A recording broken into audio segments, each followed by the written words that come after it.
Assalamualaikum warahmatullahi wabarakatuh. Selamat pagi semuanya.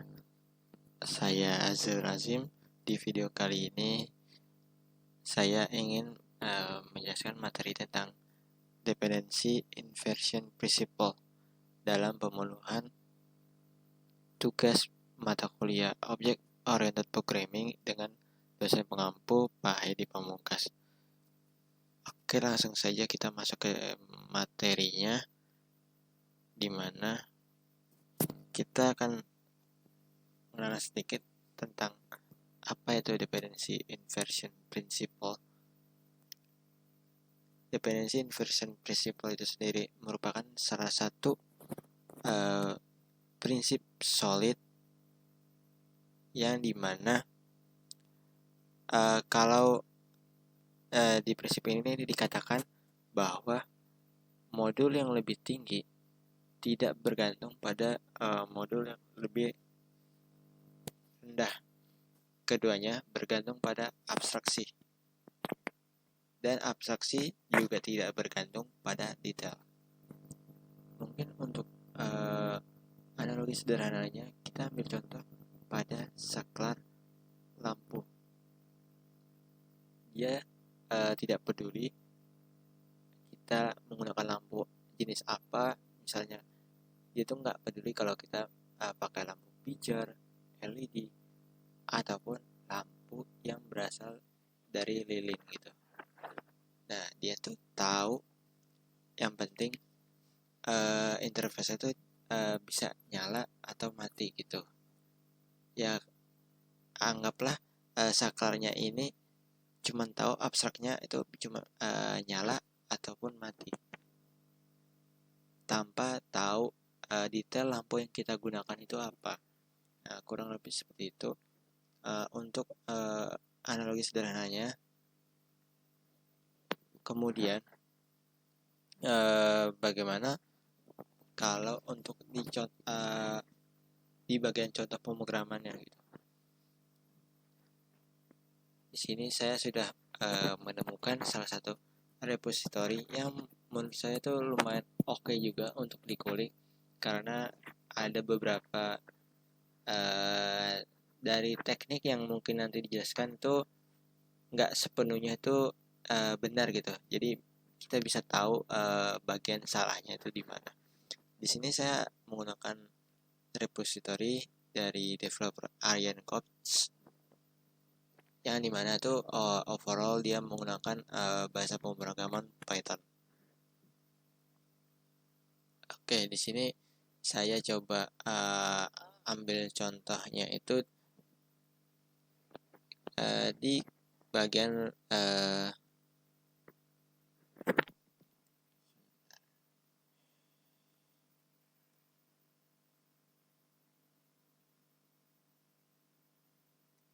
di bagian repository.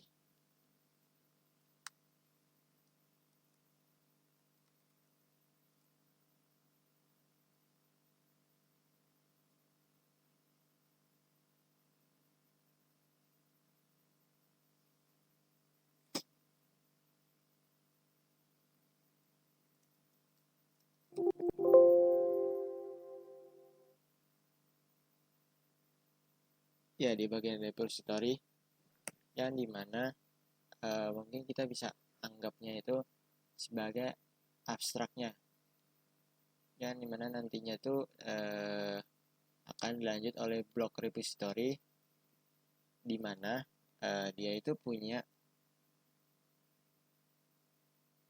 suatu fungsi create block, yang dimana nantinya itu si create block ini akan mengambil parameter object block repository tanpa tahu detail jalannya itu kayak gimana gitu. Nah, mungkin untuk penjelasan sedikitnya itu kayak gitu. Mungkin untuk sedikit pemahaman itu dengan bahasa yang lebih mudahnya, create block ini nggak harus tahu gimana sih prosesnya si block repository itu bekerja gitu, dengan prinsip si dependency inversion principle itu sendiri. Dan kemudian kita lanjut lagi, ada namanya tuh dependency injection, yang dimana teknik dependensi satu ini cara kerja itu menyuntikkan di objek bagian luar, seolah-olah tuh dia bekerja di dalam. Maksudnya itu kayak gimana sih? Kita coba lihat pada bagian inject, lalu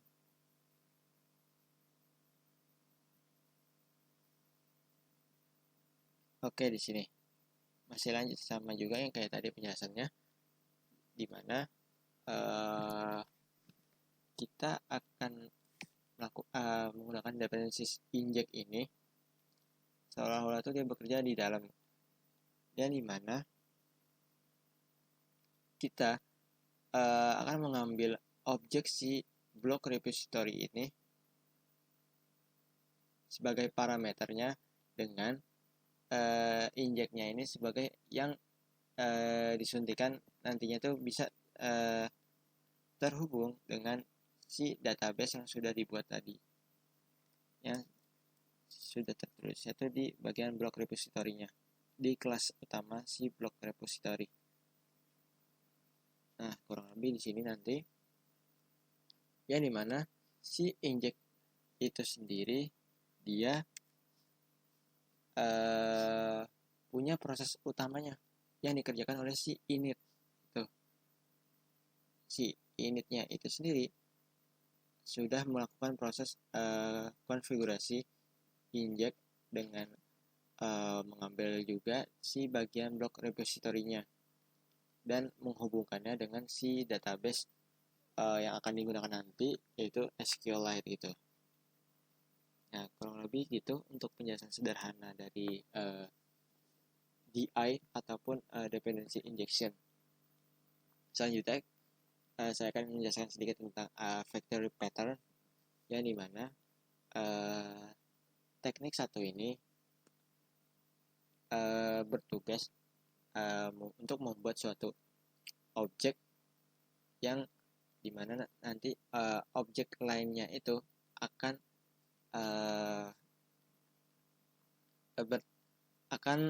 mengikuti dari si objek utama itu sendiri. Maksudnya itu kayak gimana sih? Mungkin untuk secara detail di repository-nya ini kurang begitu dijabarkan. Tapi di sini saya coba menjelaskan sederhana aja saja. Misal kita punya suatu kelas utama, yaitu si database. Nah, maka kita akan bikin untuk objek lanjutannya itu, dimana kita bisa menambahkan proses. Kalau misalkan kita nggak mau menggunakan SQLite, kita bisa nambahin proses dari si MySQL ataupun PostgreSQL gitu, ya dimana nantinya tetap masih sama prosesnya, dia akan tetap memanggil si objek utama itu, yaitu si database gitu. Dan terakhir ada proses yang namanya itu strategic pattern, yang dimana teknik satu ini berfungsi untuk mencari algoritma yang mungkin cocok dengan dependensi yang mau kita gunakan gitu. Kita ambil contohnya itu mungkin untuk ketika kita melakukan query SQL-nya. Kalau nggak salah di sini ada contohnya.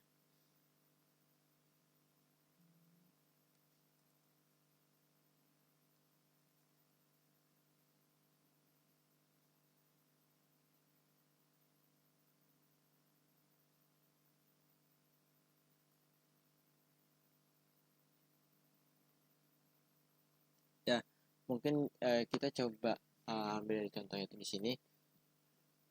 Mungkin ini nggak relevan juga, karena kita ambil contoh itu contoh kesalahan yang mungkin bisa implementasi benarnya itu ke depannya gitu.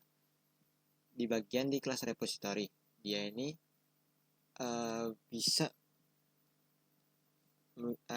dia tuh punya atribut untuk bikin SQL, lalu ada bikin table SQL-nya juga, dan dilanjut sama di bagian kelas block repository-nya itu yang dimana dia mengambil parameter utamanya itu yaitu dari kelas repository.